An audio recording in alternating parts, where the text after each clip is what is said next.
think the three most important things that the Pope is saying to us are, number one, the essence of our faith is about relationship.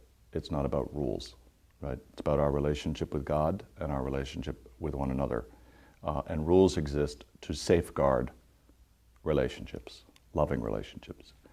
And it's really important that we get that priority right if we're going to have the right pastoral priorities as a church. And number two, I think that what the Pope is saying, that fundamental orientation toward relationship means that our pastoral actions, our interactions as Christians, as a church, ought to be characterized by mercy, right?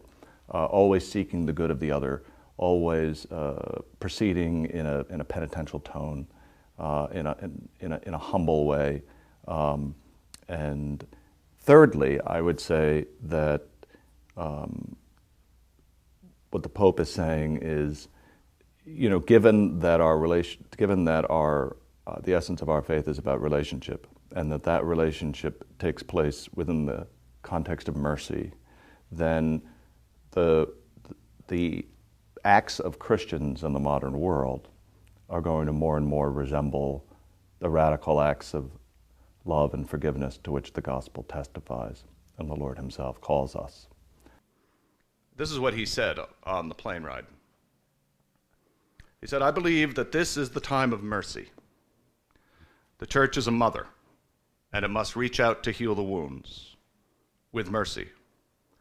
If the Lord never tires of forgiving, we don't have any other path than this one.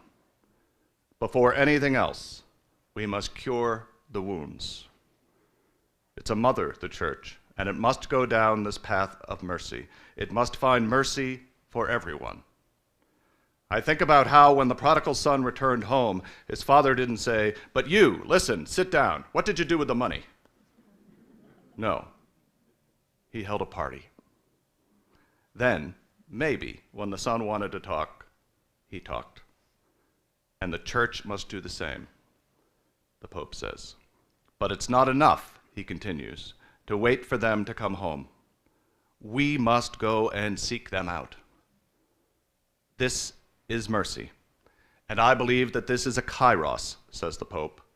"This time is a kairos moment of mercy." Well, Maryknoll definitely embodies those messages that the Pope is sending out. And, in as much as Maryknoll has spent its entire life on the missions, on the margins of the church, it's an effort that I'm sure is very close to the Holy Father's heart. It's the work that Maryknoll has done to bring the gospel to the world is astonishing. And there are literally whole parts of the planet that would not be Catholic, would not have heard the good news of Jesus Christ without Maryknoll. And if I know that, then you can be sure the Pope definitely knows that. I thought it was a wonderful talk, very inspirational, gave me a new look at the direction the church is going, and it makes me very hopeful. We read Father Matt Malone every week in America, and it was really wonderful to see him in person. We enjoyed everything he had to say. It was very interesting on Pope Francis. He provided a background and a context in terms of where we are going, where we are heading, and the expectations we might have. I think it was very educational in terms of putting his fingers on the issues that we should be looking for. Really great talk. I am so impressed, but he gave you a lot to think about and a lot of truth that he said. And it's just such a positive person when he speaks that makes you really feel happy that you're a Catholic.